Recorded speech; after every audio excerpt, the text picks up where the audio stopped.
Ok, bienvenue à tous et bienvenue sur le podcast Sport Santé Nutrition. Je m'appelle Médéric, je suis coach sportif et tous les dimanches je te permets de te remettre en forme et de te préparer physiquement grâce au sport, à la santé et à la nutrition. Et aujourd'hui j'aimerais te parler d'un sujet sport santé, ok. Mais avant de rentrer dans le vif du sujet, j'aimerais te raconter une petite histoire qui s'est réellement passée et qui a eu lieu lors des Jeux Olympiques de Rome en 1960. En 1960, aux Jeux Olympiques, Habib Bikila, donc c'est un coureur éthiopien, se rend aux Jeux Olympiques dans le plus grand anonymat grâce à un coureur blessé qui ne peut pas se rendre aux Jeux. La suite, certainement que les amateurs de sport et de marathon la connaissent, c'est que Habib Bikila, il court, il gagne, il bat le record du monde de marathon en 2h15 et 16 secondes et tout ça pieds nus. Donc moi j'ai une question pour toi. Pourquoi si tu fais du running de façon hebdomadaire, quotidienne, que tu sois un coureur amateur qui cherche justement à te défouler et à prendre du plaisir sur de la course à pied, ou alors si tu es un coureur qui fait plus de la compétition, ok, dans un but de performance, pourquoi ne cours-tu pas pieds nus ? Et cette question, elle peut paraître bizarre si tu as l'habitude de te chausser pour courir, ce qui peut paraître logique. Mais avant que tu répondes à ma question de pourquoi ne cours-tu pas pieds nus, moi, j'aimerais te dire pourquoi je te pose cette question-là. Tout simplement parce que moi, je m'intéresse énormément à l'évolution de l'homme dans son évolution, tout simplement. Donc, qu'est-ce que l'homme faisait il y a 2 millions d'années et comment il a évolué pour comprendre et faire justement les meilleurs choix au 21e siècle. Et ça, c'est vrai pour le sport, c'est vrai pour la nutrition, la santé. Et je pense qu'on devrait tous comprendre un peu mieux l'évolution de l'homme pour faire des meilleurs choix au quotidien dans notre vie de tous les jours. Et il se trouve que justement, l'homme, dans son évolution, courait pieds nus. Okay ? Donc ça veut dire que depuis 2 millions d'années, l'homme courait pieds nus, avec un pied qui depuis 2 millions d'années n'a presque pas évolué. Okay ? La première trace de chaussures qu'on a vue, alors c'est pas forcément les premières chaussures, mais c'est la première trace de chaussures qu'on a découvert sur Terre, ça date de 30 000 ans avant notre ère. Okay ? Donc ça veut dire que depuis 2 millions d'années, on court pieds nus. Depuis seulement 32 000 et 1 an, si tu veux, puisqu'on est en 2021, on a commencer à se chausser. Donc, soit dans l'ère si on prend l'être humain dans sa globalité, ça fait comme si l'apparition de la chaussure, c'était hier. Okay ? C'est vraiment ultra récent. Et ce qui me pousse à dire que, justement, nos gènes et notre morphologie, notre biomécanique n'a pas eu le temps d'évoluer pour s'adapter à la chaussure, à marcher, à courir avec des chaussures. Et ça, c'est pas moi qui le dis. Alors déjà, il y a beaucoup de cliniques, notamment la plus grande clinique du coureur au Canada, la clinique du coureur qui est mondialement réputée, qui le dit, que on n'est pas fait pour courir en chaussures. Et il y a plein de biomécanistes, de physiologistes qui le disent aussi. Et moi, avec mon expérience, j'ai aussi analysé certaines choses donc, que je vais te partager dans ce podcast pour m'expliquer sur le fait de pourquoi on ne devrait pas courir en chaussures, pourquoi courir pieds nus, c'est beaucoup mieux, c'est beaucoup plus naturel et ça te donne des avantages morphologiques énormes de courir pieds nus par rapport à la course à pied. Et comment faire si on veut faire une transition vers la course pieds nus. Et tu vas découvrir tout ça, que tu veuilles faire la transition ou justement, par curiosité, tu vas découvrir tout ça dans ce podcast. Donc il se trouve que le grand singe, l'ancêtre et le cousin de l'homme, puis l'homme après dans son temps, courait pieds nus. Bien évidemment parce que il n'avait pas la technologie de chaussures qu'il l'aide entre parenthèses à marcher. Donc du coup parmi ces années et ces millions d'années d'évolution où l'homme marchait pieds nus, il s'est adapté à son environnement pour marcher pieds nus. Et pour être surtout efficace pieds nus, pour être économe en énergie pieds nus, et du coup il a adapté sa morphologie en fonction de sa marche et de sa course pieds nus. Tout d'abord, le pied, de par son ossature, est fait pour courir pieds nus, puisqu'il est fait pour se poser sur le sol, sur l'avant du pied. Okay, donc on appelle ça l'attaque. L'attaque, si tu veux, en course à pied, on parle ça souvent en course à pied, l'attaque, elle peut être soit du talon, soit du milieu du pied, soit de l'avant du pied. Or, quand tu cours pieds nus, tu as beaucoup plus dans 80-90% des cas et même 100% des cas quand tu as toujours été habitué à marcher ou à courir pieds nus, tu poses ton pied sur le milieu du pied. Ou alors, on appelle ça médio, ou alors sur l'avant du pied. Ok ? Et ça, pourquoi on marche sur l'avant du pied? Pourquoi on marche sur le milieu du pied? Puisque, comme je t'ai dit, les impacts déjà de fait de courir sur le milieu ou l'avant du pied, les impacts vont être réduits. Si tu veux, il va se plier pour épouser un petit peu la forme et la surface du sol, et il va se plier grâce à ses os. Ok, les pieds, c'est une articulation qui est extrêmement, où il y a très très nombreuses os dessus. Je crois que c'est un quart du squelette, du nombre d'os du squelette total se situe dans les pieds. Donc il y a vraiment énormément d'os dans les pieds, de petits os bien sûr, mais de l'os quand même. Et du coup, ces os vont se déformer, vont s'épouser et vont se plier pour justement épouser la surface et le sol sur lequel il est posé. Donc ça va permettre de limiter l'impact pour absorber un petit peu le choc dû à la pose du pied au sol. Ok, altérer aussi milieu et avant du pied, ça va permettre de changer l'angle de contact, ok, du pied par rapport au sol. Je m'explique. Quand tu attaques sur l'avant du pied, tu réduis l'angle tibia-pied, ce qui fait que l'onde de choc qui va se produire quand tu poses ton pied au sol, l'onde de choc, c'est très facile à savoir ce que c'est une onde de choc, c'est le bruit que ton pied fait sur le sol. Okay, ça fait un boom, ça fait une onde de choc qui va avoir un vecteur de force, pour parler vraiment en mode biomécanique. Et ce vecteur de force, au lieu de remonter vers tes articulations du haut, donc le genou, les hanches, le dos, etc., comme on va le voir tout à l'heure avec la chaussure, il va justement, ce vecteur de force, il va être propulsé vers l'avant, okay, puisque le pied va se poser sur l'avant. Et du coup, l'ongle de choc va se disperser et va se disperser vers l'extérieur, okay, vers devant toi et va remonter dans ton corps. Donc ça va également limiter l'impact. Forcément, d'avoir une onde de choc et un impact qui va être diminué, forcément, ça va être bénéfique pour ton squelette puisque tu vas économiser énormément de micro-traumatismes lors des pas et tes foulées de course à pied. Et donc, ça va être beaucoup plus économique et beaucoup plus sain pour tes articulations. Autre chose, de poser ton pied sur l'avant ou sur le milieu du pied, ça va permettre justement de bénéficier du rebond et de l'élasticité de tes muscles du mollet. Okay, principalement même autour du tendon d'Achille. Okay, le tendon d'Achille, c'est un tendon qui permet justement de restituer les forces et c'est un tendon qui est très élastique, qui commence à être assez rigide pour la plupart des gens et notamment des personnes sédentaires, mais c'est globalement un tendon qui est hyper élastique. Et pourquoi il est élastique ce tendon? Il est élastique puisqu'il sert de rebond. Il sert de rebond au pied qui entre en contact avec le sol. C'est-à-dire que ton pied il va se poser, le tendon d'Achille va se contracter, puis se relâcher pour te propulser vers l'avant. Et ça, c'est vrai que si tu actionnes ton tendon d'Achille, et comment on fait pour actionner son tendon d'Achille et profiter de cette élasticité, tout simplement, on va poser le milieu ou l'avant du pied en premier sur le sol. Okay, donc, ça va faire une foulée qui va être milieu avant du pied. Le talon va se poser en dernier et après, tu vas sortir ton pied pour faire une deuxième foulée et ainsi de suite et ainsi de suite. Ok ? Donc ça, c'est vrai si tu cours sur l'avant du pied. Okay, donc ça, c'est vraiment pour la pose du pied au sol, justement de limiter les impacts, de limiter l'onde de choc et de bénéficier du rebond élastique de tes muscles, notamment du tendon d'Achille. C'est vrai sur la pose du pied au sol. Mais de marcher, donc de courir pieds nus, c'est pas les seuls avantages, c'est pas la foulée que tu vas adopter. Il y a également énormément de choses qui vont être prises en compte. Si tu veux, quand tu cours pieds nus, sous le pied, c'est un truc de réflexologie, mais c'est très connu, c'est-à-dire que sous le pied, on a énormément de capteurs proprioceptifs. Okay, tu en as presque autant sous le pied, okay, sous la plante de pied, que dans tes mains.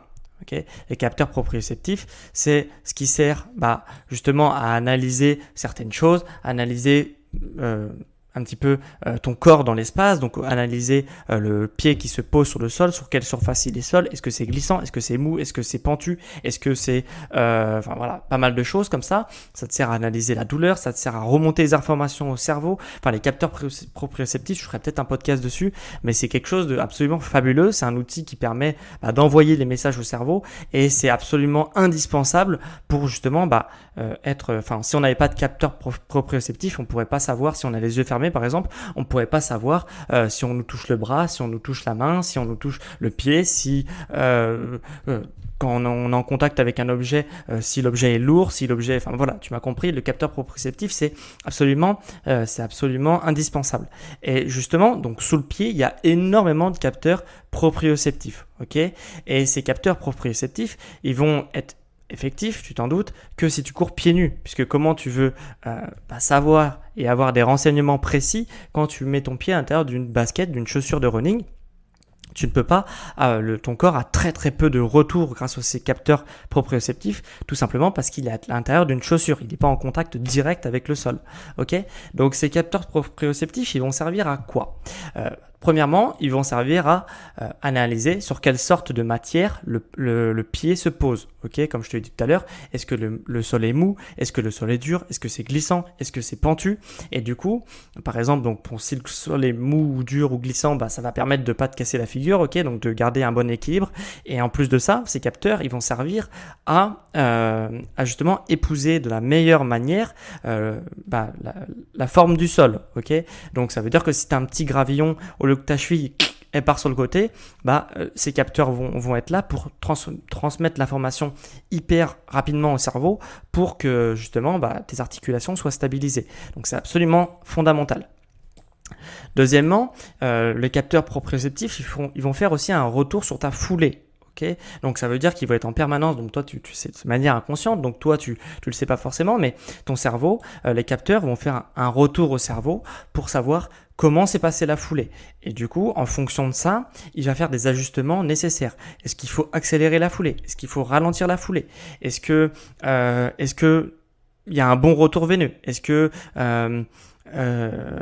ton pied, ta musculature du pied est correcte? Ok, est-ce qu'il y a des zones? Est-ce que ton pied est parfaitement posé au sol? Est-ce que tu as les pieds plats? Est-ce que tu as les pieds archés? Est-ce que tu as les pieds... Voilà, il y a pas mal de choses. Et notamment pour ceux qui ont des problèmes de pied, c'est assez logique qu'on voit beaucoup de problèmes de pied et de gens qui portent justement des semelles orthopédiques de plus en plus. Et c'est quelque chose, bon, j'aime pas encore me faire des amis, mais c'est quelque chose qui est quand même pas mal remis en cause, les semelles orthopédiques, puisque dans la plupart des cas, c'est un peu un pansement sur une jambe de bois. C'est-à-dire que si tu as des problèmes de pied, si tu as des problèmes de hanche, c'est pas en mettant une semelle orthopédique que tu vas régler tes soucis. Okay, ça va être un pansement sur une jambe de bois, ça va être un pansement tout court. Ça veut dire que si demain je te coupe, je te fais une coupure, une entaille dans le bras, je te mets un pansement. Alors certes, tu saignes plus, mais par contre, si tu enlèves le pansement, tu as toujours la plaie en dessous. Les semelles orthopédiques, c'est exactement la même chose si tu veux. Ça va ponctuellement résoudre tes problèmes. C'est pour ça que de plus en plus, il y a beaucoup de cliniques et de personnes qui recommandent de porter des semelles orthopédiques de façon aiguë, ok, pas de façon chronique. Donc ça veut dire que si tu as des problèmes tout le temps, des trucs qui vont pas se régler comme ça, ça va pas être la solution de porter des semelles orthopédiques. Par contre, si justement tu as de temps en temps des petits problèmes qui t'arrivent, une blessure ou quoi, là ça peut être intéressant et c'est un truc qui est hyper pertinent. Et justement, ces capteurs proprioceptifs, ils sont là pour faire un retour justement sur comment se pose ton pied, comment fonctionne ta biomécanique interne, et si elle fonctionne mal, ton corps va s'adapter à son environnement et faire des changements durables. Okay, donc là, quand tu as des problèmes qui sont chroniques, c'est les changements que tu vas pouvoir faire grâce aux capteurs proprioceptifs, ça va être beaucoup plus durable. Voilà. Les capteurs aussi, les capteurs proprioceptifs, ils vont permettre de muscler le pied. C'est absolument fondamental. Les gens qui font de l'athlétisme, qui ont fait beaucoup d'athlétisme, connaissent bien ça. Il faut muscler le pied, ok ? Il faut muscler le pied pour être performant en course à pied et pour échapper les blessures. Comment tu veux te muscler le pied quand tu as une chaussure qui te mâche le travail? Le corps, c'est quelqu'un de fondamentalement feignant. Si tu le mets dans un environnement confortable, il va s'habituer très rapidement au confort. Si tu le mets dans un environnement très hostile, il va par contre s'adapter très rapidement à son environnement. C'est-à-dire que le corps il s'adapte constamment à son environnement. Donc si tu le mets dans un environnement hostile, il va s'adapter pour être dans un environnement hostile. Si tu le mets dans un environnement confortable, il va se mettre en mode confortable. Donc comment tu veux que ton pied soit musclé, pour les athlètes, là je parle pour les athlètes, comment tu veux, et même par queue, parce que ça a des conséquences sur toute ta biomécanique interne, donc sur les genoux, etc. Mais comment tu veux muscler ton pied si tu le mets dans un environnement qui le soutient et qui l'oblige justement à se démuscler, parce que les chaussures, il y a de plus en plus de technologies qui démusclent le pied et justement le pied ne va pas pouvoir être musclé. C'est pour ça qu'il y a de plus en plus de pathologies de pieds plats, etc. Tout simplement parce que la voûte plantaire, l'arche interne du pied, pour ceux qui connaissent un petit peu comment est foutu le pied, l'arche interne est de plus en plus démusclée. On voit justement l'évolution du pied dans le temps, commence à se démuscler, notamment depuis qu'on a des chaussures de plus en plus performantes. Donc la première étape, justement, pour ceux qui veulent avoir une musculature du pied qui est correcte, pour faire de la compétition et même dans ta vie de tous les jours pour éviter les blessures, moi je peux te donner, moi je suis coach personnel, mais je peux te donner un coaching personnalisé sur mesure. Et la première étape de mon coaching personnalisé sur mesure, et c'est gratuit, c'est de se mettre pieds nus, puisque du coup, ça va permettre de muscler ton pied, ça va te faire de la préparation physique du pied, justement de courir, de marcher le maximum de temps pieds nus, ça va muscler. Alors ça va pas muscler les gros groupes musculaires, mais ça va muscler une musculature qui est fondamentale, c'est la voûte plantaire. Et un dernier avantage, justement, à courir pieds nus, au capteur proprioceptif, justement, c'est la prise de plaisir. Tu vas prendre beaucoup plus de plaisir justement grâce au capteur proprioceptif en courant pieds nus, puisque du coup les capteurs proprioceptifs vont être stimulés, et en réflexologie, alors moi je connais pas trop la réflexologie, je connais vraiment survoler un petit peu l'activité, mais on sait que en réflexologie, masser la plante de pied, ça permet de déclencher énormément de sensations de bien-être, ça permet aussi de masser certains organes, donc ça a un effet vraiment bénéfique sur ta santé. Donc du coup, de courir pieds nus, ça va te faire un petit peu un massage gratuit des pieds et ça va optimiser justement ce réflexe plantaire et ça va optimiser ton bien-être. Donc ça, c'est pour les capteurs proprioceptifs. Et maintenant, il y a un dernier avantage à courir pieds nus, il y a des capteurs de sudation sous les pieds qui sont également absolument, je dis fondamental beaucoup, mais c'est absolument fondamental. Les capteurs de sudation qui sont présents dans le pied, donc les capteurs de sudation, ça permet de faire quoi ? Ça permet de suer, il y en a énormément dans le pied. Et il y en a presque autant dans le pied que dans les aisselles, sous les aisselles. Donc, on a tous déjà transpiré des aisselles et peut-être que tu t'es déjà rendu compte, tu transpires également énormément du pied. Tes chaussettes, si tu cours très longtemps, elles sont trempées. Et ça a un effet qui est important. Ce n'est pas pour rien qu'on a énormément de capteurs de sudation dans le pied. Ça sert à évacuer la chaleur, justement de transpirer. Ça sert à quoi, tu vas me dire, d'évacuer la chaleur ?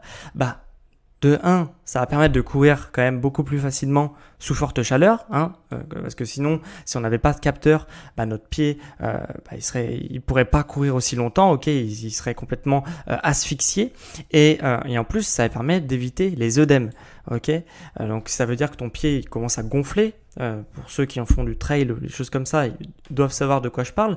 Ton pied commence à gonfler et du coup, ça fait des sortes d'œdèmes, et au bout d'un moment, ça fait une sorte d'œdème tellement gros que le retour veineux se passe mal. Donc on commence à avoir des fourmis dans les jambes, on commence à avoir mal aux jambes, tout ça parce que justement les œdèmes bloquent la remontée, le retour veineux du sang jusque dans le buste, etc.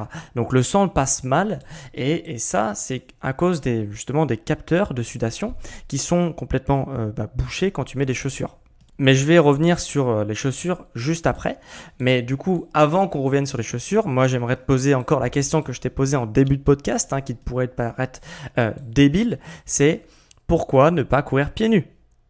Et là, tu pourrais te dire, vu tous les arguments que je t'ai dit, que je t'ai avancé sur la course pieds nus, ça pourrait être presque magique, justement, d'avoir moins d'impact, d'avoir justement l'onde de choc qui est dirigée vers l'avant. Bon, ça peut paraître rien, mais justement, quand tu as déjà été blessé, et c'est le cas de 100% des coureurs à pied, t'as qu'à demander autour de toi, tout le monde est blessé, et c'est parce qu'il y a une raison. Les ondes de choc, c'est fondamental. Quand on parle de cet effet rebond justement du tendon qui va te propulser vers l'avant et t'aider justement à ta course à pied. Quand on parle du coup des capteurs proprioceptifs qui vont permettre d'avoir une articulation et qui est beaucoup mieux stabilisé, un cerveau qui fonctionne beaucoup mieux, qui analyse ta foulée et qui adapte sa foulée en fonction de ta forme et de ta condition. Justement, des capteurs qui permettent aussi de muscler le pied, de prendre du plaisir en course à pied, de masser la voûte plantaire et d'avoir un effet bien-être, justement de limiter les œdèmes de course et aussi les crampes d'effort et justement d'améliorer le retour veineux. Tout ça, ça paraît magique, on est bien d'accord, mais il n'y a rien de magique. Ce qui est magique, c'est le corps humain, à quel point il s'adapte facilement, durant quand même des millions d'années, mais c'est fascinant à quel point le corps s'adapte justement en fonction des millions d'années d'évolution. Donc de courir pieds nus, ça n'a rien d'un truc de gourou, ça n'a rien d'un truc bizarre, c'est quelque chose qui est hyper naturel. Et c'est justement l'homme, pour survivre dans son environnement, dans un environnement qui était hostile quand même, il s'est créé tout un tas de bonus, comme je viens de te l'expliquer, tous les avantages que je t'ai cités plus haut, les avantages biomécaniques et morphologiques pour être ultra efficace dans son environnement. Et tu vas me dire, c'est bien beau tout ça, tu me parles de foulée, d'avant du pied, de milieu du pied, mais au fait, finalement, qu'est-ce que ça fait concrètement de mettre une chaussure ? Parce que là, je t'ai parlé de tous les avantages à courir pieds nus. Tu vas te douter que ça va être beaucoup d'avantages contraires de mettre une chaussure.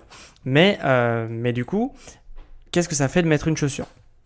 Et tous les avantages que je t'ai cités tout à l'heure, tu vas avoir l'effet inverse, presque l'effet inverse quand tu vas mettre une chaussure. C'est-à-dire que ça va être tu vas te prendre beaucoup de malus à mettre une chaussure, tu vas avoir beaucoup de malus sur ta course à pied, même sur ta marche et sur ta course à pied, sur ta condition physique et sur tes blessures, et ça peut vraiment être dangereux justement de porter des chaussures, surtout des chaussures de running toujours plus performantes qui vont toujours plus à l'encontre de la biomécanique du corps. Et quand je dis dangereux, que c'est dangereux de mettre une chaussure, c'est vraiment dangereux. Encore une fois, je vais me répéter, mais tu peux faire le sondage autour de toi sur des runners, des coureurs à pied, demande-leur s'ils ont déjà été blessés à cause du running, et tu peux être sûr que dans 100% des cas, ils vont te répondre oui. S'ils courent souvent, c'est obligé qu'ils ont déjà été blessés. Et comment un truc qui est aussi fondamental, qui est aussi ancré dans nos gènes que la marche, parce que le chasseur-cueilleur quand même courait entre 13 et 18 km par jour, pendant 2 millions d'années, et je suis prêt à parier, bon, il n'était pas là, mais je suis prêt à parier qu'il n'était pas blessé, parce quelqu'un qui dans un milieu hostile, qui est blessé, c'est presque quelqu'un qui est mort. Donc, il n'était pas blessé. Alors que maintenant, n'importe quelle personne qui court même pas 13 km par jour est blessée. Comment ça se fait ? Et du coup, sur le sondage que tu vas faire justement sur les gens autour de toi qui font du running, peut-être que toi tu fais du running, est-ce que tu as déjà été blessé au dos ? Est-ce que tu as déjà eu des blessures de fatigue ? Est-ce que tu as déjà eu des sciatiques, des soucis au genou, le syndrome de l'essuie-glace, des entorses au genou, des entorses de la cheville, des crampes nocturnes, des crampes d'effort ? Est-ce que tu as eu déjà toutes ces pathologies-là ? Il y a fort à parier que oui quand même. Le truc c'est qu'il y a trop peu d'études qui permettent de démontrer avec certitude que toutes les pathologies que je viens de te citer viennent de la chaussure de running.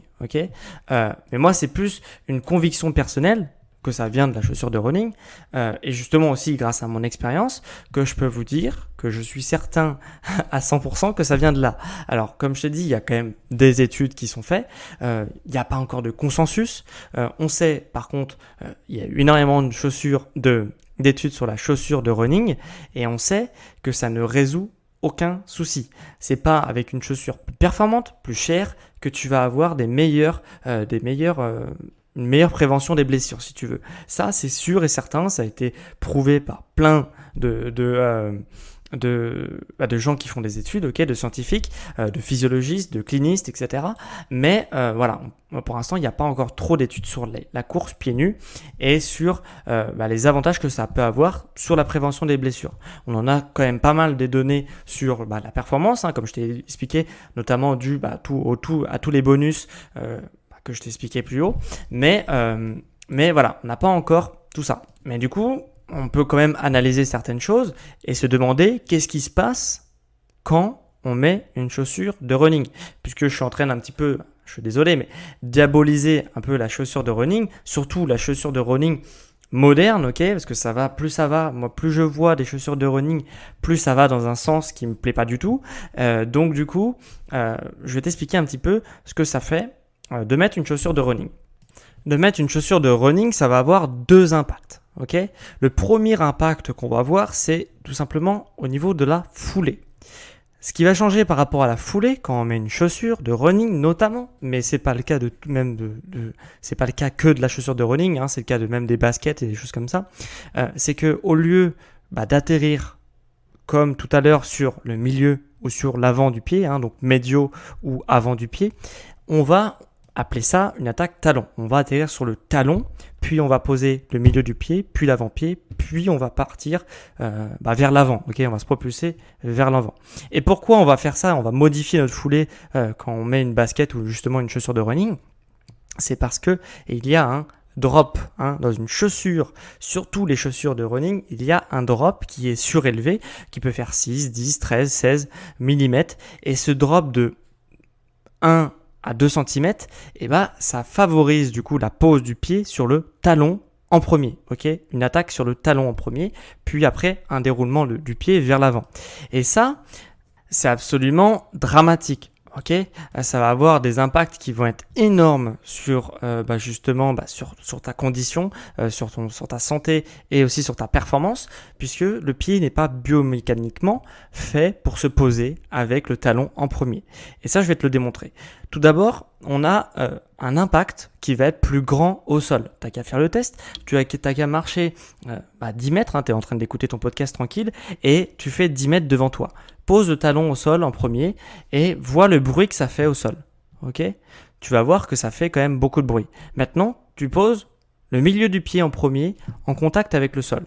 Tu marches 10 mètres, tu regardes le bruit que ça fait. Le bruit va être beaucoup plus grand quand tu poses le talon au sol. Donc ça veut dire que l'onde de choc que tu vas produire, donc plus tu cours vite en plus l'onde de choc va être grande et du coup l'onde de choc que tu vas produire va être beaucoup plus grande. Et cette onde de choc, non seulement elle va être beaucoup plus grande, donc ça veut dire que les vibrations vont remonter dans ton corps, mais elles vont remonter d'autant plus dans la mauvaise direction. Comme je t'ai dit tout à l'heure, de poser le pied en avant, l'onde de choc allait partir vers l'avant.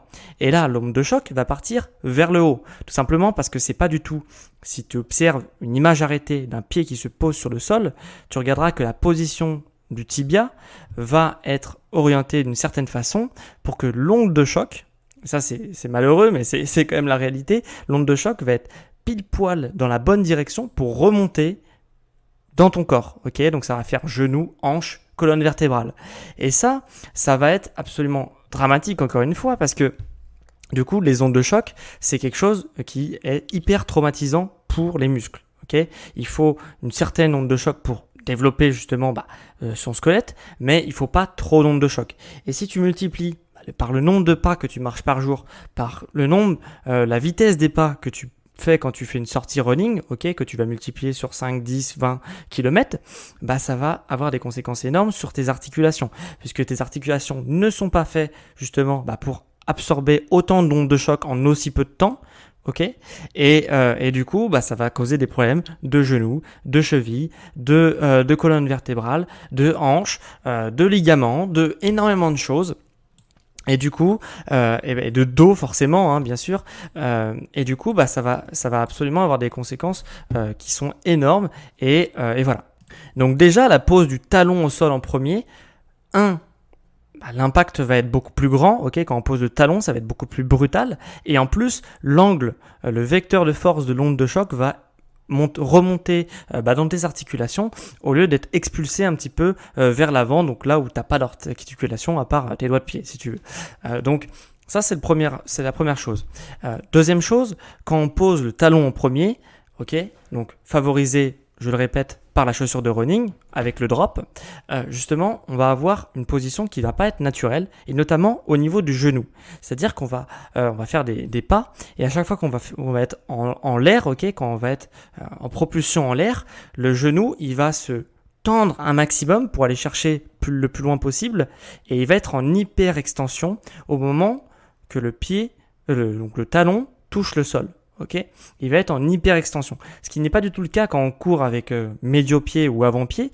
Justement, on va faire des plus petits pas, donc le genou va pas être en extension, on va aller chercher plus près du centre de gravité.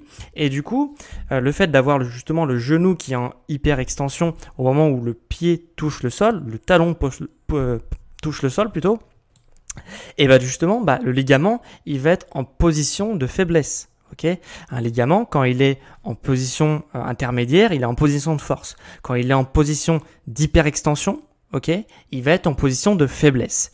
Et c'est exactement dans cette position que va se trouver ton ligament, notamment du genou, notamment plus précisément au niveau du ligament croisé antérieur, et du coup, on va se faire des blessures au niveau de ce ligament croisé intérieur, puisque le genou va être en hyperextension à chaque pas. Et ce, encore une fois, multiplié par le nombre de pas que tu fais par jour et le nombre de pas que tu fais lors de tes sorties running, où on peut très vite enchaîner énormément de kilomètres quand on est passionné, et ça va avoir un impact sur ton genou qui va être absolument énorme et qui va amener obligatoirement, j'ai presque envie de dire, à la rupture de certains ligaments ou alors au moins la fragilité de certains ligaments du genou. Le quatrième effet que ça va avoir de poser du coup le talon en premier sur le sol, c'est que du coup le talon d'Achille, il va pas du tout être sollicité, justement parce qu'il va pas du tout être en position biomécaniquement, si tu veux, il va pas profiter de son effet d'élastique, comme on a vu tout à l'heure, qui permet de tendre l'élastique et quand tu le lâches, boum, l'élastique il revient.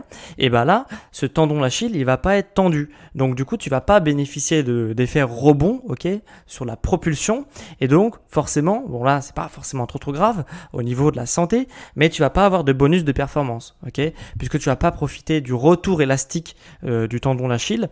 Et du coup, forcément, d'avoir une petite aide d'élasticité des tendons qui n'est pas volontaire et qui n'est pas musculaire, qui se fait totalement passivement grâce à l'élasticité d'un muscle, tu vas pas non plus avoir de bonus de performance à ce niveau-là.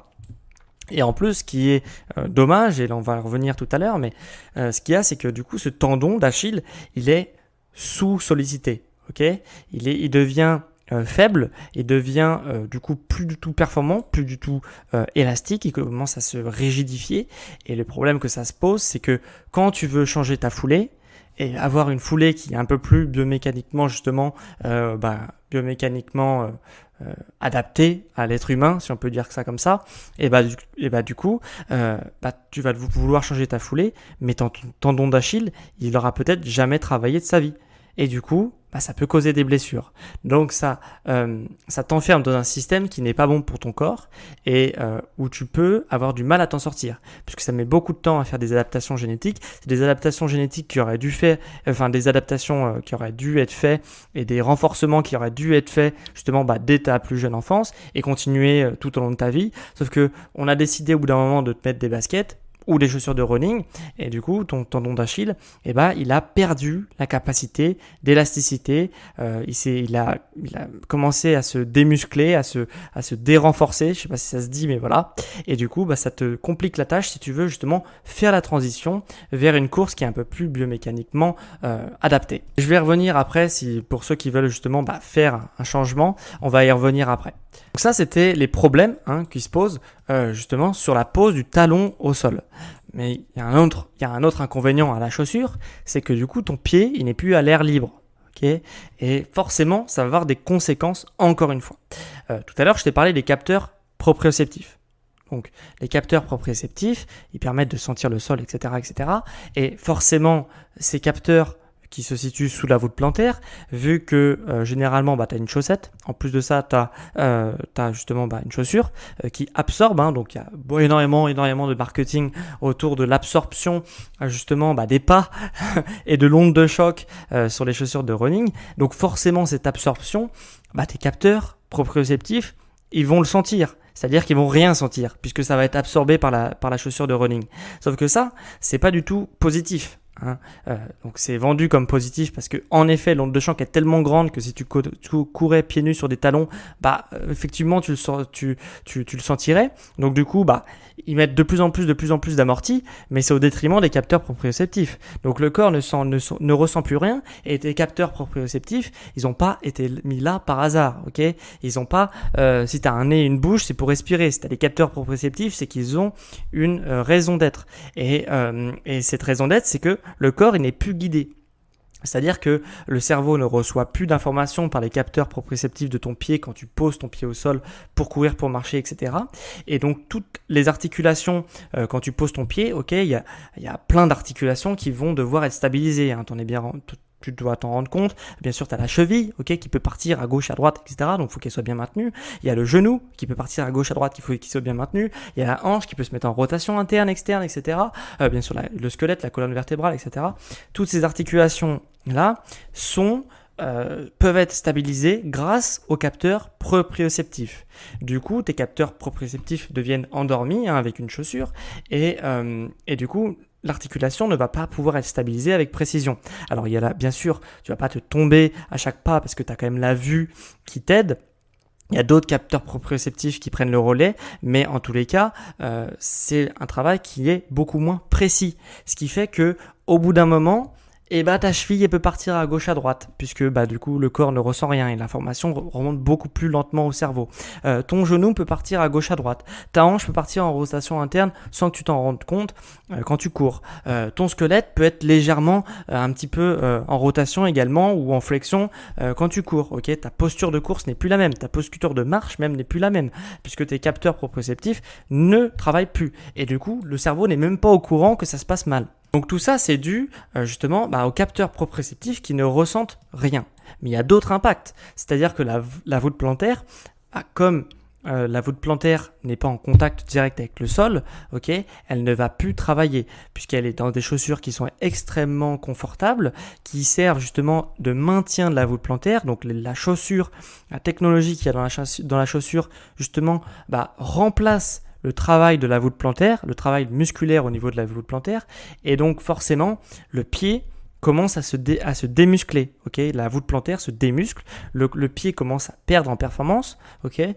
Bien sûr, les personnes de haut niveau font des exercices de pied pour garder le maintien de la musculature de la voûte plantaire, mais toi, à ton niveau, je ne sais pas si tu as un niveau haut niveau, mais en tout cas, il y a très peu probable que tu fasses pas d'exercice de travail de voûte plantaire. Donc ça veut dire que ton arche plantaire commence à s'affaisser. Et ça va avoir des conséquences également sur tes pathologies de la cheville, du genou, etc. Donc c'est des pathologies qui peuvent être quand même assez graves. Ça va pas aller jusqu'à la mort, mais ça va être sur quand même des bonnes grosses blessures qui vont quand même bien handicaper dans toute ta vie. Et tout ça, c'est aussi à cause de la chaussure et du non-travail de la voûte plantaire qui a un rôle essentiel. Encore une fois, s'il y a des muscles en dessous le pied, c'est pour les utiliser. C'est pas pour qu'ils soient confortablement mis sur béquille par justement des technologies de chaussures. Donc ça, c'est quand même important. Également, sous le pied, comme je te l'ai expliqué tout à l'heure, tu as des glandes de sudation. Donc, qui permettent de suer et qui permettent de justement faire suer le pied pour évacuer la chaleur. Donc, qu'est-ce qui se passe quand on met son pied à l'intérieur d'une chaussure? Encore une fois, c'est à peu près très logique ce que je dis quand je le dis justement, mais quand on y prend compte, il y a quand même pas mal de choses. Justement, ces glandes de sudation, ne peuvent pas évacuer la chaleur, tout simplement, ou mal évacuer la chaleur. Tu vas quand même transpirer, mais pas autant que ce que tu devrais. Et surtout, ça va mal être évacué, donc ça va mal arriver avec le contact justement de l'air ambiant qui permet de refroidir aussi la sueur sur le pied. Et justement, le fait du coup d'enfermer sa sueur à l'intérieur d'une chaussure, et d'une chaussette en plus de ça, dans la plupart des cas, du coup le pied, qu'est-ce qu'il va faire? Il va gonfler. ok ? Donc encore une fois, le pied gonfle, le retour veineux va mal se passer, ce qui va donner très rapidement des crampes, des fourmis, des muscles du coup qui sont pas bien oxygénés et donc une baisse de perf, ok ? Une baisse de performance puisque du coup tu vas être gêné par des crampes, par des fourmis, par des muscles qui sont en dette d'oxygène et qui doivent compenser musculairement et donc tu vas t'épuiser, tu vas t'asphyxier justement inutilement, tout simplement parce que ton pied n'arrive pas à respirer et devrait évacuer la chaleur et il ne peut pas. Et le peu de transpiration qui arrive à passer, ce qu'il va faire, c'est qu'il va croupir, il va moisir dans ta chaussure. Et qu'est-ce que ça va donner ? Ça va donner des mycoses, des ampoules. Et il y a une autre chose aussi qui fait que mettre une chaussure, ça n'a rien d'anodin. Hein, c'est un acte qui est quand même une aide technologique qui permet de s'aider, mais ça a quand même beaucoup de limites comme on peut le voir, mais il y a également autre chose, c'est que quand on met une chaussure, il y a une perte énorme d'énergie puisque le poids de la chaussure est quand même significatif, ok ? Une paire de running compétition qui est milieu de gamme si on veut, c'est à peu près 300 grammes, ok ? 300 grammes de charge, donc 300 grammes x 2, on a 2 pieds, du coup ça fait 600 grammes quand même de poids total au niveau des pieds. Quand on sait justement comment se battent les fabricants de chaussures, les compagnies de chaussures pour justement mettre en avant justement le grammage de leurs chaussures parce que ça a été prouvé que justement quelques grammes supplémentaires au pied, ok, quand on fait par exemple une distance comme un marathon par exemple, ça justement booste tes perfs quand moins tu as de poids, plus tu vas vite, grosso modo. C'est à peu près 1%, 100 grammes d'économiser au niveau du pied, c'est à peu près 1% d'oxygène économisé. Ok ? Donc je te laisse faire le calcul. 100 grammes, ça fait 300 grammes une paire, comme je te dis, à peu près de milieu de gamme. Ça fait 300 grammes. Ça fait x2, ça fait 600 grammes puisqu'on a 2 pieds. Donc ça fait quand même 6% d'oxygène économisé à chaque pas quand on fait par exemple un marathon. Donc 6% de perf en plus sur un marathon, c'est quand même absolument considérable.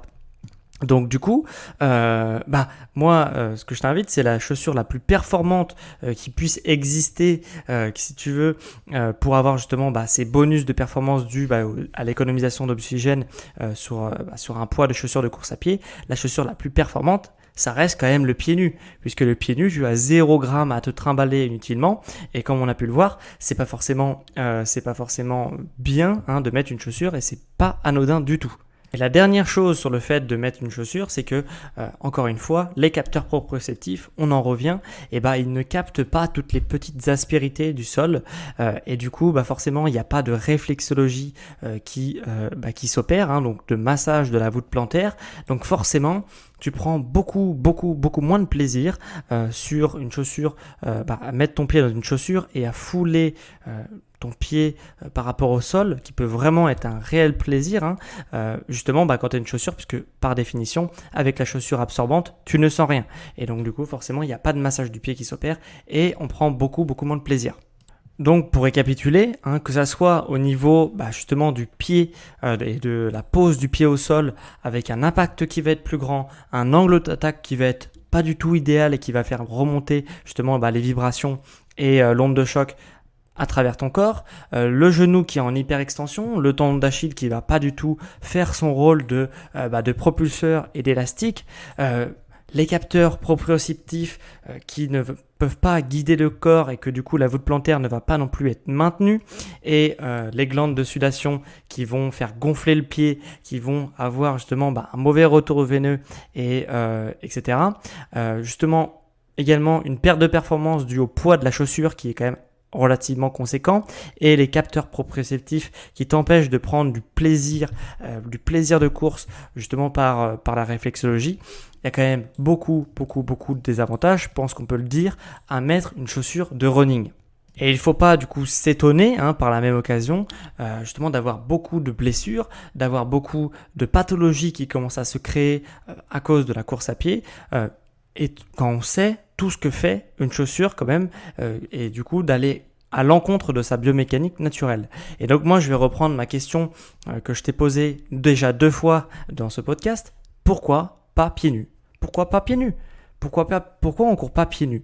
Dans ces cas-là, je pense que vu les arguments que je t'avance, que je te mets en avant, je pense que tu as dû commencer à changer d'avis sur la question et tu te dis, c'est vrai, peut-être pourquoi pas pieds nus.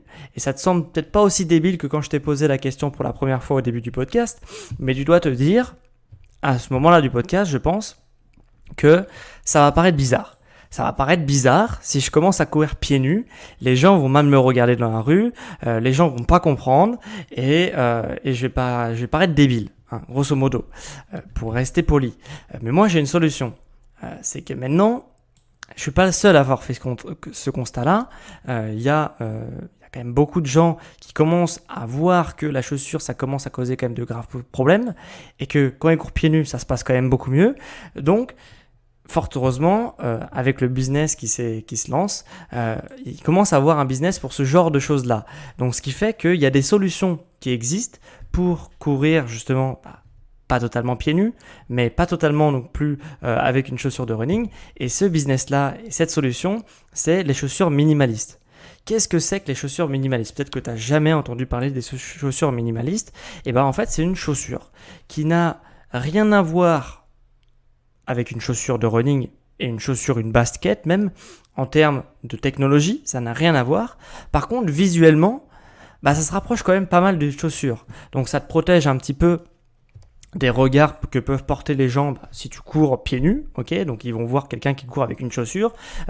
Si tu regardes rapidement, tu vois pas que c'est une chaussure minimaliste, ok ? C'est quand même relativement discret, mais c'est une chaussure qui est complètement dépourvue de technologie. Ok, donc c'est-à-dire que il n'y a pas de plaque de carbone absorbante d'onde de choc, il n'y a pas de technologie en mousse pour favoriser le rebond de ton pied par rapport au sol, il n'y a pas de technologie qui t'empêche antipronatrice qui t'empêche ton pied de partir vers l'intérieur. Donc non, il n'y a pas de tout ça dans cette chaussure minimaliste, puisque ton pied, comme on l'a vu, travaille très bien nu, travaille très bien tout seul. Donc ça, en fait, c'est une chaussure minimaliste qui s'adapte à ton pied et pas un pied qui doit s'adapter à une chaussure. Ok ? Donc c'est une chaussure qui s'adapte à ton pied et pas un pied qui s'adapte à une chaussure. Et ça fait vraiment toute la différence. Car une chaussure minimaliste, je n'ai pas envie de faire l'apologie du truc, mais c'est quand même assez révolutionnaire quand même. C'est une chaussure qui permet du coup de se protéger. Donc, c'est-à-dire que si tu marches sur un caillou assez coupant, si tu marches sur un petit bout de verre, si tu marches sur un truc comme ça, tu vas pas te couper, parce que ça reste quand même une chaussure qui te protège un minimum, mais elle te protège sur rien d'autre, ok, sur aucun autre aspect. Et du coup, ça te donne en fait tous les avantages de la course pieds nus, sans les désavantages d'une chaussure traditionnelle qui du coup te pose des problèmes puisque on n'est pas biomécaniquement adapté pour courir avec une chaussure, puisque pendant 2 millions d'années justement notre corps comme je te l'ai démontré dans le podcast, c'est adapté génétiquement et biomécaniquement à la course pieds nus. Voilà, donc c'est une chaussure qui est complètement dépourvue de technologie et forcément, qui dit pas de technologie dit beaucoup moins cher. Et c'est pour ça que donc ces chaussures minimalistes, ça coûte pas grand chose par rapport à une chaussure de running, on est bien d'accord. Et c'est pour ça que justement il n'y a pas de marketing qui est fait autour, puisque forcément on va pas tomber, on n'est pas né de la dernière pluie. C'est une conviction personnelle, mais j'ai pas vraiment de preuves à avancer sur ce sujet-là, mais je pense que chacun fera son idée. Mais comme les chaussures minimalistes, on a vu que le pied n'est pas est naturellement fait pour courir pieds nus, mais qui s'adapte très bien pieds nus. Et que si du jour au lendemain, on dit non, finalement pieds nus c'est mieux qu'avec une chaussure, tu te doutes bien que comment les personnes qui vendent des chaussures, les fabricants de chaussures, vont vendre leur technologie. Ok ? Ils ont un business qui est fondé sur l'innovation technologique, ok ? Donc chaque innovation technologique va permettre justement de vendre plus de chaussures, va être un argument de nouveauté pour vendre plus de chaussures. Et forcément, si on dit finalement la technologie ça sert à rien, et sur ça a quand même été prouvé et reprouvé que toutes les technologies qui ont existé sur les chaussures ne permettent pas la prévention des blessures, ok ? Donc ça veut dire que ton corps ne va pas mieux s'adapter plus il y a de technologie, bien au contraire. Et ça a été quand même grosso modo prouvé. Et du coup, voilà, forcément tu te doutes que c'est moins cher, donc c'est pas avantageux de te mettre en avant des produits comme ça. Et moi je te le dis, ces produits-là, c'est de très bons produits, tu n'as pas besoin de technologie pour avoir un pied et une course et une foulée qui est efficace, qui est performante et qui prend soin de ta santé. Et du coup tu te dis finalement, une chaussure minimaliste, donc ça s'appelle barefooting en anglais, une chaussure minimaliste, c'est quoi? Finalement, c'est quoi? Quelle est la définition un petit peu de la chaussure minimaliste? Moi, je t'en ai trouvé une. C'est, dans un premier temps, une chaussure qui n'a pas de drop. Ok? Donc, le drop, si tu n'es pas familier avec le sujet, c'est la semelle, grosso modo. Enfin, c'est pas la semelle, mais c'est l'espace qu'il y a entre ton pied et le sol. Voilà, c'est mieux dit comme ça. Et donc là, sur une chaussure minimaliste, tu n'as pas de semelle. Tu as une semelle, enfin, tu as un espace entre ton pied et le sol qui est à peu près d'1 millimètre. Ok, donc ce qui fait que ton pied déjà va se poser de façon naturelle, beaucoup plus naturelle. Donc ça veut dire que tu vas avoir une attaque qui va être médio ou avant-pied. Ok, et forcément, comme ton pied est quasiment en contact avec le sol, les capteurs proprioceptifs vont beaucoup plus ressentir les aspérités du sol. Ils vont pouvoir fonctionner, ils vont pouvoir faire leur travail, ils vont pouvoir remonter les informations au cerveau. Comme on l'a vu, c'est quand même assez important. C'est également une chaussure qui est ultra légère. Comme je te dis, il n'y a pas de technologie dedans. Donc, tu n'as pas de technologie anti-pronatrice, anti-machin, truc. Il n'y a rien. Donc, ça va être léger comme une plume, si tu veux. Et du coup, forcément, plus c'est léger, plus c'est agréable à utiliser, plus c'est confortable également, et plus c'est performant. Comme on l'a vu, 1% d'économie d'oxygène, sur 100 grammes de chaussures. Donc forcément, là, c'est une chaussure qui pèse 90-100 grammes. Donc par rapport à 300 grammes, tu fais quand même une certaine économie. C'est pas du pied nu, mais c'est quand même assez significatif. C'est une chaussure qui est également ultra flexible. Donc c'est, comme je te l'ai dit, c'est une chaussure qui s'adapte à ton pied et pas un pied qui doit s'adapter à une chaussure. Encore une fois, ça fait toute la différence. Et pourquoi il s'adapte à une chaussure, ton pied pourquoi ton pied, la chaussure s'adapte à ton pied plutôt, parce que justement, elle est ultra flexible et que du coup, elle va très très facilement se déformer. Donc c'est-à-dire que limite, tu peux la plier et la mettre dans ta poche, ça passerait tellement elle est malléable, elle est flexible. Et du coup, ton pied va faire de même. C'est-à-dire que quand tu vas glisser ton pied dans la chaussure, il va prendre, ton pied a une forme. On n'a pas tous la même forme de pied et du coup, boum, tu mets ton pied dans la chaussure s'élargit et sans effort elle s'élargit et elle épouse la forme de ton pied. Donc ça te fait un petit peu comme une seconde peau si tu veux. Et forcément, qui dit seconde peau dit beaucoup plus confortable. C'est encore beaucoup plus confortable que tout ce que tu as pu utiliser, simplement parce que ton pied, il est dans sa position la plus naturelle, il est pieds nus limite, et du coup, forcément, c'est hyper confortable. Et là, maintenant, tu vas me dire, ça me paraît presque trop beau. Qu'est-ce qu'il y a derrière? Est-ce qu'il y a des contre-indications à justement utiliser ce type de chaussures?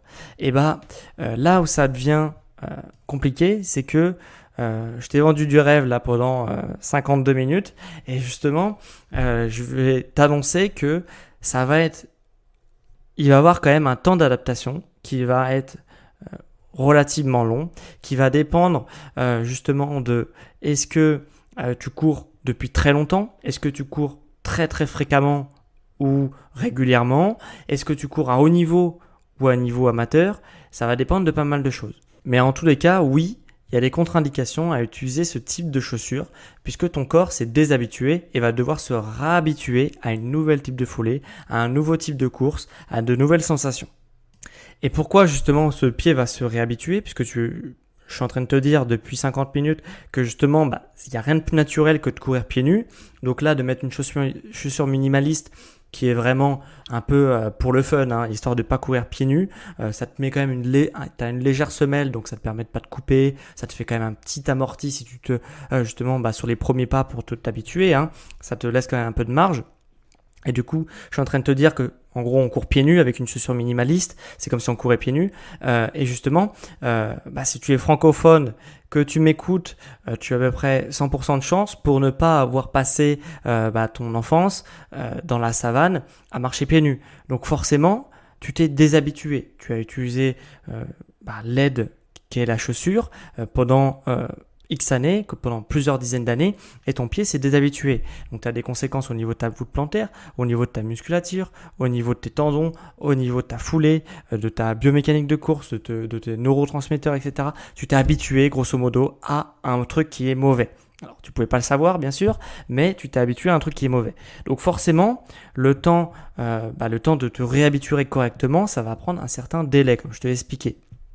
Et ce délai, il peut être plus ou moins long, mais je préfère te rassurer, si tu as 40 ans, tu vas pas mettre 40 ans à t'habituer à une foulée qui est naturelle, okay, qui est biomécaniquement naturelle pour ton corps.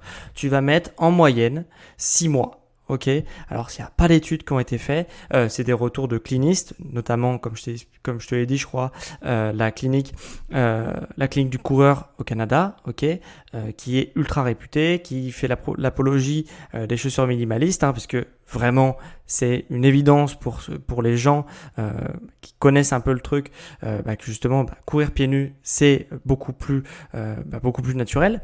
Donc eux ils ont fait la transition et ils disent qu'en moyenne ça prend 6 mois. Moi c'est ce que j'ai pu constater également. Ça prend grosso modo 6 mois. Si on part de maintenant jusqu'à dans 6 mois, tu retrouveras à peu près le niveau de performance que tu avais avant. Ok, mais ça veut dire que pendant 6 mois, il faut être prêt à accepter que tu vas courir moins longtemps, ok, parce que ça pourrait potentiellement être dangereux si tu mets exactement la même charge d'entraînement avec chaussures minimalistes qu'avec des chaussures de running, parce que encore une fois tu t'es déshabitué. Pendant 6 mois, il faut être capable de te dire qu'on va courir moins vite, moins longtemps, qu'on va être moins endurant, qu'on va redécouvrir certains muscles, qu'on va redécouvrir son sport, grosso modo, si tu avais l'habitude de faire du running vraiment très régulièrement. Mais la transition est possible et elle prendra à peu près 6 mois. Elle peut être plus longue si tu as un gros niveau, elle peut être plus rapide si c'est juste de temps en temps que tu cours. Mais après, ça va dépendre aussi de depuis combien de temps tu portes des baskets. Est-ce que tu as toujours porté des baskets? Est-ce que tes parents, dans ton enfance, t'ont donné des baskets à peine quand tu savais marcher, ou est-ce qu'ils t'ont quand même laissé courir pieds nus durant ton enfance? Dans ces cas-là, ton corps va se souvenir quand même et va encore plus rapidement s'adapter, se réadapter au changement, un changement qui est naturel, mais du coup, ça va dépendre de pas mal de facteurs, mais en grosso modo, 6 mois, c'est un bon délai pour la plupart des gens. Ok, donc faut être prêt quand même à faire cette adaptation qui est 6 mois de la vie, mais quand on y repense, 6 mois d'adaptation, ok, où on va avoir une baisse de performance, etc., comme je t'ai expliqué, c'est pas grand-chose. Je m'explique, puisque on est tous d'accord pour dire que quand on fait du running, on est blessé. C'est presque inévitable, à moins de courir justement pieds nus. Tu peux quand même avoir des blessures en courant pieds nus, il ne faut pas non plus la raconter n'importe quoi, mais t'en auras moins, c'est à peu près sûr. En tout cas, c'est ma conviction personnelle. Il n'y a pas encore trop d'expérience scientifique qui est avec un consensus, donc je peux pas être sûr à 100%. En tout cas, moi, c'est mes convictions personnelles. Tu vas être beaucoup moins blessé, c'est ce que j'ai pu aussi faire l'expérience. Par contre, comme je te dis, si on part du principe qu'on va être beaucoup moins blessé, 6 mois d'adaptation où je vais avoir une baisse de performance, c'est 6 mois dans tous les cas que tu aurais perdu le jour où tu vas te blesser gravement. Okay, le jour où tu vas avoir une entorse de la cheville qui va t'handicaper pendant peut-être même plus de 6 mois. Le jour où tu vas avoir un problème au ligament croisé, au ligament n'importe quoi, un ligament ou du tendon, si tu es blessé à ce niveau-là. 6 mois, c'est le délai que quand une sciatique d'effort s'installe, c'est à peu près le délai, et ça peut même durer plusieurs années, de mal-être et de baisse de performance quant à ce type de pathologie. Voilà. Donc tu as énormément de pathologies, je vais pas faire toutes les pathologies du coureur et de la personne même qui marche et qui court, etc. Mais 6 mois, c'est pas grand-chose quand on y réfléchit, puisque c'est compensé par une seule blessure que tu auras dans ta vie. Et je pense qu'en faisant cette transition-là, tu échapperas à beaucoup plus d'une seule blessure que tu te serais fait si tu avais continué à courir en chaussures traditionnelles. Donc maintenant, si tu es convaincu que c'est bon pour toi et que tu as envie de faire la transition, peut-être même par curiosité, et peut-être redécouvrir aussi un sport et redécouvrir un plaisir vraiment incomparable, je vais te donner un petit peu mes conseils pour commencer le barefooting, donc la course minimaliste en français. Voilà, je vais te donner quelques petits conseils si tu veux te faire la transition. Alors, premièrement, comme je t'ai dit, ça c'est vraiment le point le plus important. Ok, si tu veux pas te dégoûter de la course minimaliste, c'est la progressivité.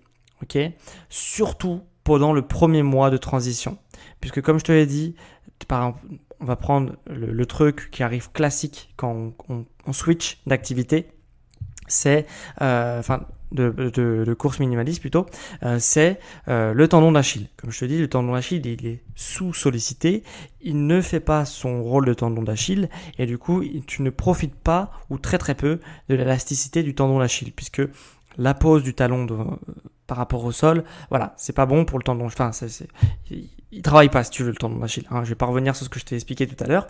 Et du coup, comme il n'a jamais ou très peu travaillé durant toute ta vie du coup, il va être sous-sollicité et il va être complètement atrophié. Donc il se peut que tu aies une blessure à ce niveau-là en faisant ta transition. Si tu as une blessure à ce niveau-là, c'est que tu as été trop fort depuis le début. Il faut vraiment m'écouter sur le fait qu'il faut y aller progressivement. Tu n'auras aucun risque de te blesser si tu vas progressivement, mais si tu avais l'habitude de courir 10-20 km, 7 km par jour et que tu continues à faire ça avec des chaussures minimalistes, c'est sûr et certain que tu vas te blesser, notamment au niveau du talon d'Achille et du mollet. Okay. Par contre, si tu fais la transition, comme je t'ai dit, que tu acceptes que pendant 6 mois, notamment durant le premier mois, quand tu as une baisse de performance, tu vas rien avoir et ça va être confortable pour toi et il va pas avoir de soucis. Donc, vas-y tranquillement. Moi, ce que je te conseille, c'est de diviser ton volume d'entraînement par 2 ou par 3. Par 3, la première semaine, ça peut vraiment être pas mal. Donc, ça veut dire que si tu cours 6 heures par semaine, tu vas courir plus que 2 heures par semaine. Et la semaine d'après, tu vas courir 2 heures et demie. Et la semaine d'après, tu vas courir 3 heures. Et la semaine d'après, tu vas courir 3 heures et demie. Et la semaine d'après, tu vas courir 4 heures. Ok ? Donc voilà, tu vas reprendre petit à petit ton niveau et ton volume total de travail. Alors, tu seras peut-être pas à la même vitesse aussi rapidement que ça, ok, mais au moins ton volume de travail, tu vas le diviser pour vraiment pas trop donner trop de nouveaux signaux à ton corps qui n'a pas l'habitude d'absorber. Et si tu veux faire la transition, encore une fois, de la plus sainement possible, il faut vraiment que tu lésines pas sur ce point-là, ok. Donc, on y va progressivement et tout devrait bien se passer. Deuxième conseil, moi, je t'invite à marcher pieds nus, ok. Notamment, alors, tu vas peut-être pas courir pieds nus dans un premier temps, quoique ça serait possible. Après, faut accepter le regard des gens, faut accepter pas mal de choses, mais ça pourrait être possible. Il y en a pas mal qui courent pieds nus, mais il faut au moins marcher pieds nus dès que tu le peux.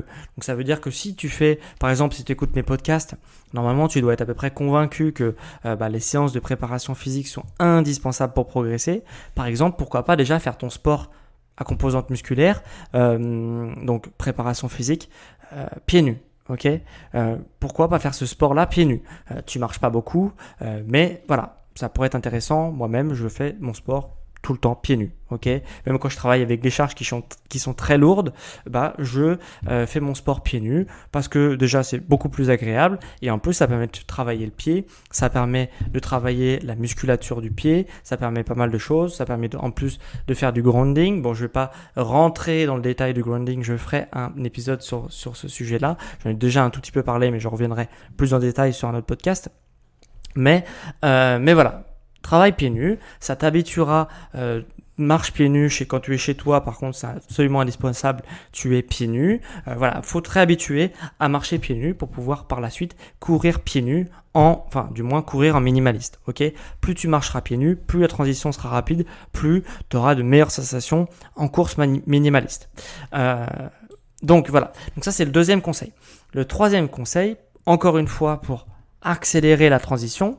Là, c'est un conseil qui est un peu optionnel, mais quitte à faire une chose, autant le faire à fond. Ce qu'il y a, c'est que comme je te dis, maintenant, ça commence à être un business parce qu'il y a des gens qui adorent courir, marcher en minimaliste et du coup qui peuvent plus se passer ils veulent plus avoir que des chaussures, si tu veux, de running minimaliste.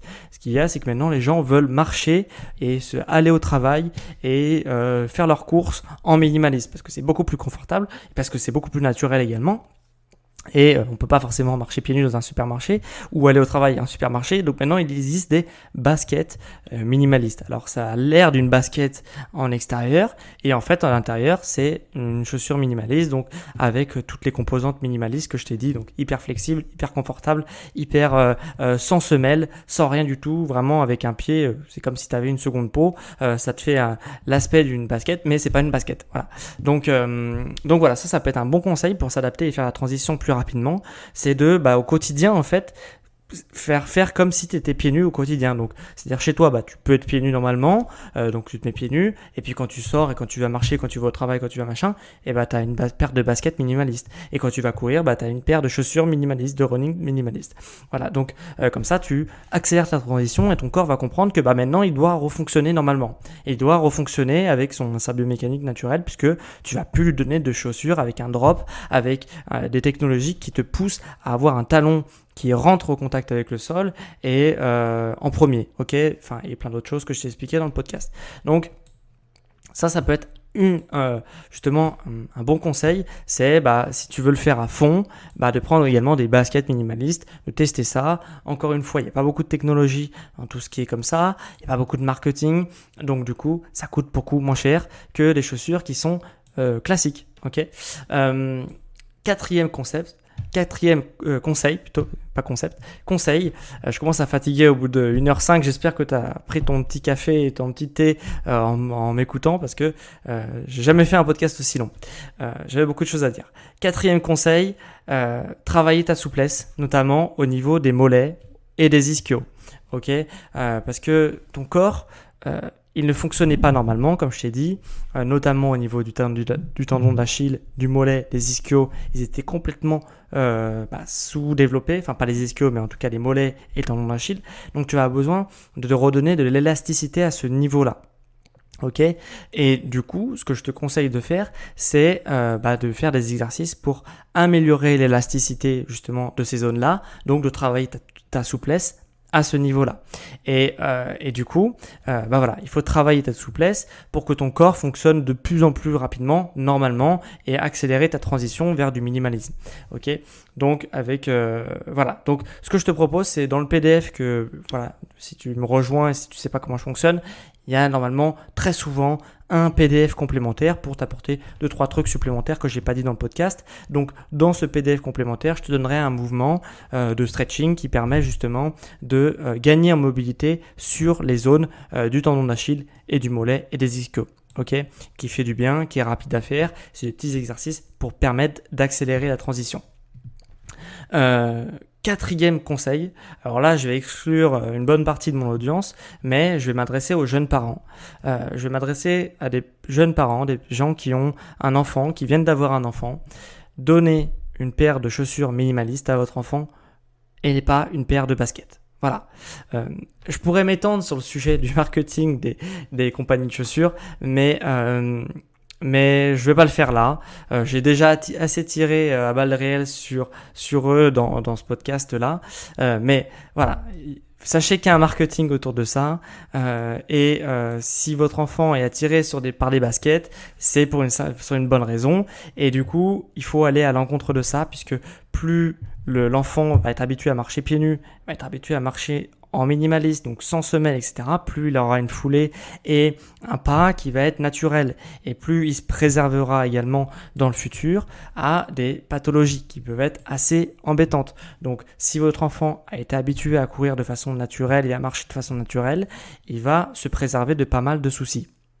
Donc si vous avez le choix, laissez-le pieds nus un maximum de temps. Après c'est mon conseil, vous faites ce que vous voulez, mais moi, voilà, ce que je ferai avec mon enfant, faut le laisser courir pieds nus le maximum de temps pour que son arche, sa musculature, sa voûte plantaire se muscle pour bénéficier de tous les bénéfices aussi de la marche pieds nus.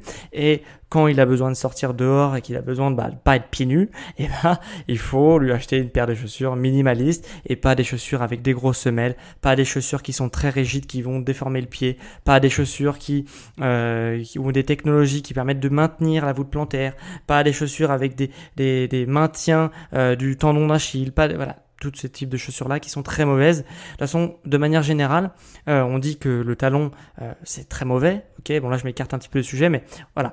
On dit que le talon, tout le monde est d'accord pour dire que les talons hauts, c'est très mauvais. Et en fait, une très mauvaise chaussure, c'est quoi ? C'est une chaussure qui a, du coup, comme un talon, un drop, ok, donc l'aiguille du talon, si tu veux. Une chaussure qui est rigide, ok, une chaussure, un talon haut, c'est hyper rigide, c'est hyper solide, et c'est une chaussure qui a une forme et une architecture qui est pointue. Et ça aussi, c'est une mauvaise chaussure. Donc, si dans vos paires de baskets, il y a un des points qui ressort, donc ça veut dire soit il a un drop, soit il a c'est une chaussure qui est rigide, donc qui est pas du tout souple. Donc, le pied va devoir s'adapter à la chaussure et pas l'inverse. Et si la chaussure a une forme qui est assez pointue sur le devant, c'est une très mauvaise chaussure et fuyez-la à tout prix. Et surtout, ne donnez pas ça à vos enfants, ok ? Donc, puisqu'après, ils vont plus que porter ces chaussures-là parce que ils vont se causer des problèmes de santé et ils n'arriveront pas à sortir du système et ils n'arriveront pas à sortir et devront faire une transition qui peut prendre 6 mois comme on l'a vu. Donc, si vous voulez l'éviter la transition, donnez-lui pas ce type de chaussures-là et tout se passera bien. Voilà, donc là je m'adressais aux jeunes parents, mais voilà, après chacun fait comme il veut, encore une fois. Moi je suis personne pour obliger les gens, moi je donne des conseils, après les gens font comme ils veulent. Voilà, donc j'espère que ce podcast t'aura plu. J'ai très très long podcast. J'en ai fini, je pense, pour ce thème de la course à pied, même si j'ai encore quelques petits trucs que j'aurais pu dire, mais ça va faire vraiment vraiment trop long. Je voulais éviter de faire un podcast de 2 heures, mais en tout cas, j'ai jamais autant recherché d'informations sur ce sujet-là, parce que moi, je suis un convaincu de la course minimaliste depuis un certain temps, et je voulais faire un podcast qui soit un maximum complet sur le sujet. Il n'y a pas des masses d'informations sur Internet. J'ai vraiment cherché. J'ai essayé de comprendre aussi par moi-même, parce que je suis également formé en biomécanique, donc j'ai essayé de comprendre un petit peu comment ça se passait sur justement les différents types de foulées et quand on avait une chaussure, les différences, etc. Et du coup, voilà, j'ai vraiment fait beaucoup de recherches dessus. Et en échange, je quémande, tel un mendiant, je quémande un petit peu pour ceux qui m'écoutent en podcast. De mettre 5 étoiles sur la plateforme d'Apple Podcast, ok, pour soutenir mon travail. Ça prend à peu près 1 seconde 30, ok, et ça m'aide énormément à faire connaître mon travail, de mettre 5 étoiles pour tout le travail effectué. Voilà, donc pour ceux qui auront la motivation de me soutenir pendant 2 secondes, voilà, mettre 5 étoiles, ça fait extrêmement plaisir et ça coûte rien, c'est gratuit et ça fait plaisir. Voilà, donc voilà. Donc ceux qui veulent aller encore plus loin, j'ai mis donc un PDF, où j'ai mis quelques exos pour gagner en souplesse, notamment autour des tendons et des muscles qui posent problème sur la course minimaliste. J'ai mis aussi quelques paires de minimalistes, de running minimaliste que j'utilise pour tout budget. Ok, donc il y en aura une paire qui sera petit budget et un budget un peu plus conséquent, donc un peu plus confortable aussi. Mais les deux paires sont très bien et du coup je te l'ai mis aussi dans le PDF. Et j'ai mis aussi un livre qui m'a aussi fait la transition avec justement la course minimaliste qui s'appelle Born to Run, qui est absolument fabuleux et que si tu veux le lire, voilà, tu l'auras également dans le PDF. Pour retrouver ce PDF, tu vas en description, tu peux cliquer normalement en description, il y aura un lien, tu cliques dessus, tu récupères ton PDF, je te l'envoie directement et sinon, des fois, en fonction des applications de podcast, vous êtes beaucoup à m'écouter en podcast et du coup, en fonction de ça, des fois, il y a des applications qui ne permettent pas de cliquer sur les liens en description. Donc, pour toutes ces personnes-là, j'ai mis sur mon site sportsanténutrition.com le PDF et tu peux directement le télécharger depuis mon site. Voilà, donc tu tapes Sport Santé Nutrition sur Google et normalement tu tapes et tu verras sportsanténutrition.com, c'est le premier lien normalement. Voilà, donc voilà pour la course minimaliste et faut-il courir pieds nus ou pas. Voilà, j'espère que tu auras eu ta réponse dans ce sujet, que j'aurais pu t'apporter un maximum de réponses. Et encore une fois, 5 étoiles si ça t'a plu. Voilà, et je vais finir ce très long podcast par parler un petit peu de mon métier. Je ne suis pas que podcasteur, je suis aussi coach sportif, préparateur physique et doublement diplômé accessoirement.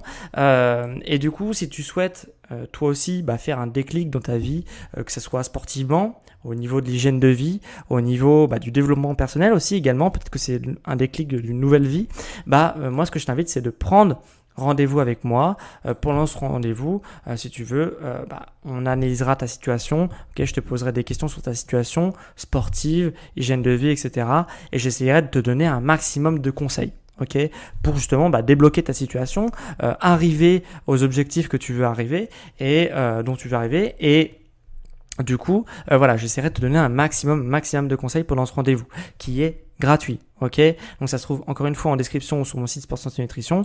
Et à la fin du rendez-vous, si tu le souhaites, je pourrais également t'accompagner personnellement au quotidien et à distance, pour que tu puisses enfin atteindre tes objectifs.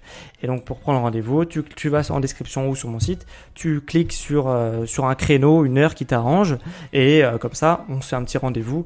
Et moi j'essaye de donner des conseils sur ta pratique sportive et ta nutrition. Voilà, donc ça c'est en description sur mon site.